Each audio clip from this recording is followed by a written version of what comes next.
So I was researching relevant constitutions in regards to the right to privacy. So we have what are civil liberties, and civil liberties are specific individual rights, such as a right to a fair trial, that are constitutionally protected against infringement by government. And just a picture.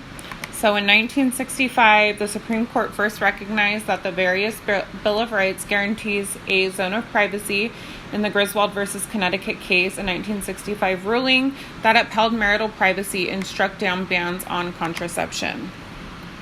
The Griswold versus Connecticut made official a constitutional penumbra to privacy. The government could no longer invade the privacy of married couples, and it essentially further endured the establishment of citizens' rights. The right to privacy refers to the concept that one's personal information is protected from public scrutiny. U.S. Justice Louis Brandeis called it the right to be left alone. While it is not explicitly stated in the U.S. Constitution, some amendments provide some protections. So again, the United States does not contain any explicit right to privacy. However, the Bill of Rights expresses the concerns of James Madison, along with other framers of the Constitution, for protecting certain aspects of privacy. So in the Constitution, the First Amendment protects the privacy of beliefs. The Third Amendment protects the privacy of the home against the use of it for housing soldiers. The Fourth Amendment protects privacy against unreasonable searches. The Fifth Amendment protects against self-incrimination, which in turn protects the privacy of personal information. And the Ninth Amendment says that the enumeration in the Constitution of certain rights shall not be construed to deny or disparage other rights retained by the people. This has been interpreted as justification for broadly reading the Bill of Rights to protect privacy in ways not specifically provided in the first 8 amendments. And then we just have a picture of the Bill of Rights and the First Amendment. And so the right to privacy is often cited in the Due Process Clause of the 14th Amendment, which states, "No state shall make or enforce any law which shall abridge the privileges or immunities of citizens in the United States, nor shall any state deprive any person of life, liberty, or property without due process of law, nor deny any person within its jurisdiction the equal protection of the laws." And so the right to privacy has been invoked by the Supreme Court in 2 major areas: a woman's right to choose abortion and consensual relations among same-sex adults.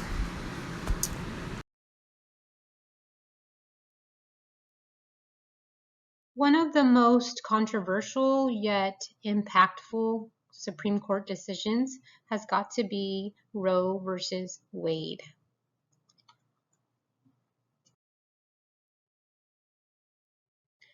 Prior to Roe versus Wade, abortion was actually illegal in 30 states and legal under certain circumstances in 20 states. The woman here on this slide is Norma Leah Nelson McCorvey, aka Jane Roe. Norma was an unmarried woman who wanted to safely and legally end her pregnancy. At that time, it was illegal to have an abortion, except to save a woman's life or for limited reasons such as preserving the woman's health or instances of rape, incest, or fetal anomaly.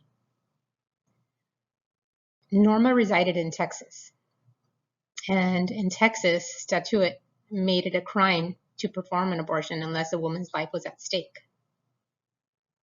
Norma instituted federal action against the District Attorney Henry Wade of Dallas, Texas.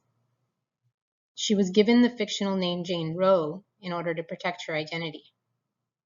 Hence, the Roe versus Wade case began in 1970. On January 22, 1973, the U.S. Supreme Court announced its decision in Roe versus Wade. In its ruling, the court recognized for the first time that the constitutional right to privacy is broad enough to encompass a woman's decision whether or not to terminate her pregnancy. Roe rendered these laws unconstitutional, making abortion services vastly safer and more accessible to women throughout the country. The decision also set a legal precedent that affected more than 30 subsequent Supreme Court cases involving restrictions on access to abortion. To this day, there have been many attempts to prohibit abortion.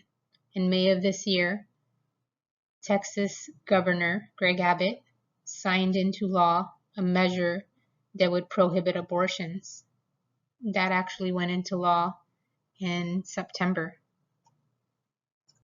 My name is Alexandra Plascencia, and I will be going over relevant legislation and executive orders of the right to privacy. So legislation pretty much refers to the laws and the lawmaking process, and the executive order refers to the signed, written, and published order directly from the President of the United States, and it has a focus more on the federal government. So the right to privacy, again, is the right to have privacy of your personal information, the right to be alone, and the right for the government not to intrude in your personal life or personal issues.